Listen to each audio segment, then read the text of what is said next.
My name's Rebecca Campbell. I'm the executive director here at the Austin Film Society. We're thrilled at the turnout, and got a lot to do in the next couple hours, so I'm going to get us going. Quick group survey. How many people have been involved in productions at Austin Studios? Just quick show of hands. That's great. That's great. It shows that we have made some impact with you all, but there's still some work to do. Of the folks that raised your hand, first gift card question. How many jobs do you think have been involved in the studios since 2001, since its inception? Just quick hand. If you can get it. It's $25 if you raise your hand. It's actually twice that many. 7,400 jobs have been involved with the Austin Studios since its inception in 2001. I don't know if I can give Jim a gift card. So. Next question. How many people know a child or young adult who has participated in AFS internship or education programs? Quick show of hands. So less. That shows that we got some work to do on that front too.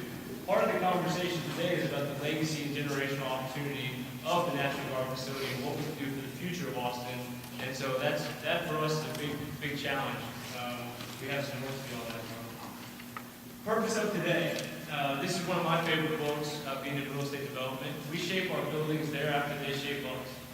Any gift card question again? Anybody know who said this? Man, over 2 so far. Winston Churchill. Yes, sir. Yes, sir.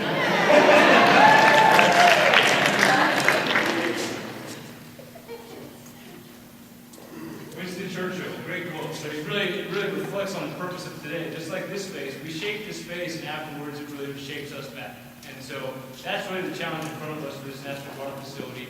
How do we shape it so that it fosters our passions and our uniqueness and our legacy and impact in this community? The National Guard building, we're going to get into this in more detail with Corky and as well as Robert and Amy as far as the facilities assessment. But basically, it transfers as is in September of 2012. And so we have about 2 years here to figure out what we want to do with it. As is the important construct there. Currently, it's a dilapidated military facility with no attributes that are truly useful to us. It's really up to our community to determine how we shape the conversation around the opportunity. That's why we wanted to invite you all here today to help us understand how you view this opportunity and how we can make the most of it for our community. And then my charge to you today is to view it in terms of a legacy opportunity. And I see that as pulling forward our community passions, evaluating our uniqueness, why Austin is unique in terms of the national landscape, as well as what the impact we hope to create could be. So as you evaluate the exercise that Corky puts forward, please think of those concepts, uniqueness, impact, passions, and the legacy you hope to create, what we can create together. Products of today, very generally, general introduction of the opportunity, community input on potential approaches that Corky is going to help us run through, strategic discourse on possible partnerships and programming elements, getting into more detail in the plans in front of you as far as how those visions can be manifested in the physical space itself, and then I'll come back and outline next steps.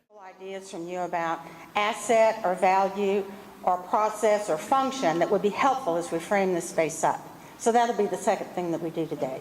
Then the third thing that we're going to do actually is to get on that space and draw pictures or draw it out and address and assign functions to that.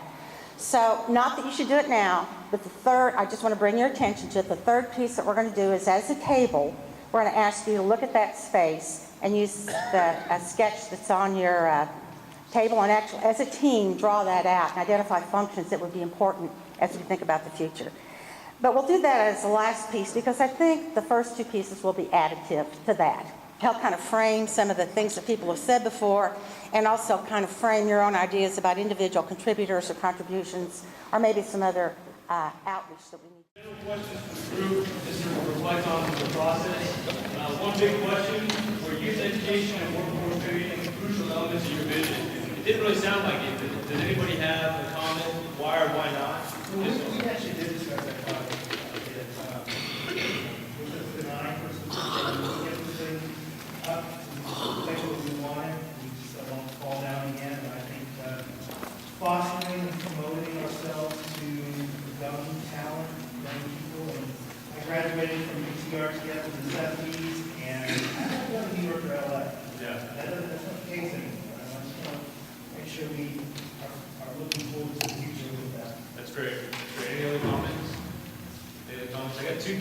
left, so we got a couple more questions. Big question here. What do you envision as the main product or export of the Creative Media Hub? How does that product serve the double bottom line of the community development and the economics?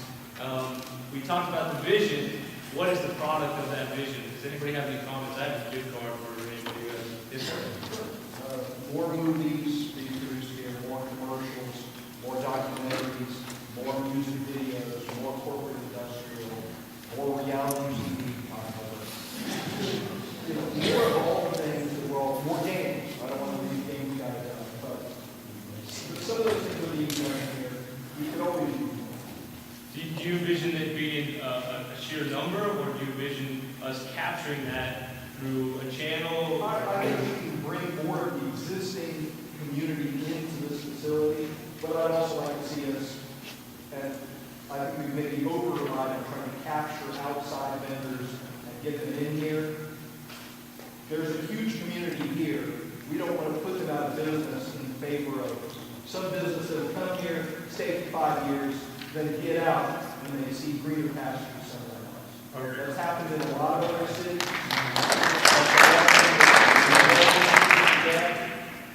Hollywood Rentals has moved into facilities and then abandoned a few years later and decimated the communities that they left behind. Great comment. Yes, sir. And I'll say to maybe a little bit to say that any product improves, and obviously I think we all have friends that are not here anymore.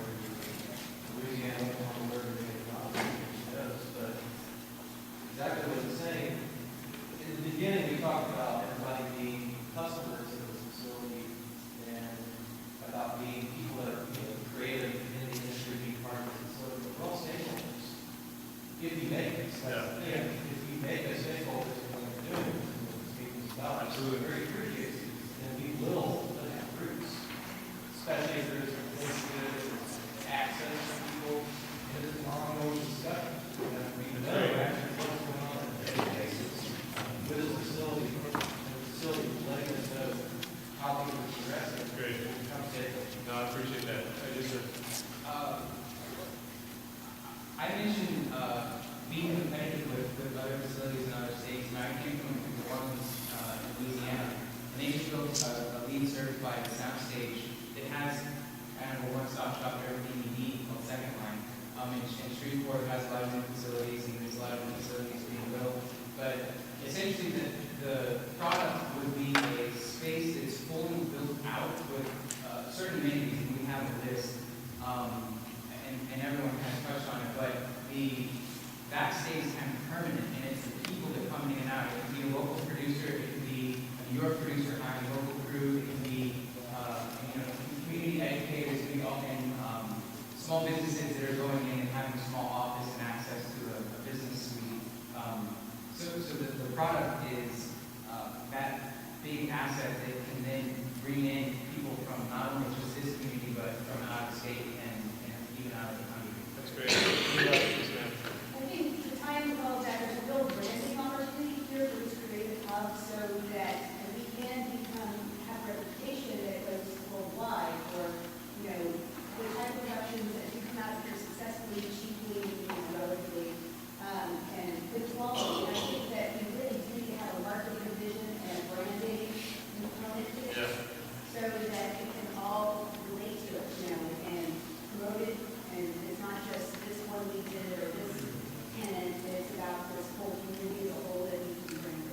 That's great. Yeah, I think you get the gift card, buddy. It's right on. I mean, at the end of the day, we really want this to be a reflection of what you guys want. So, just to wrap it up, I really appreciate all the feedback. Just in terms of next steps, so you guys can kind of see the path forward. I alluded to the beginnings of our project plan. We've begun to develop this out in terms of obtaining financing, talking to government officials, working with the state, and also designing the space. So we definitely want to keep you apprised of how this progresses and where you can engage.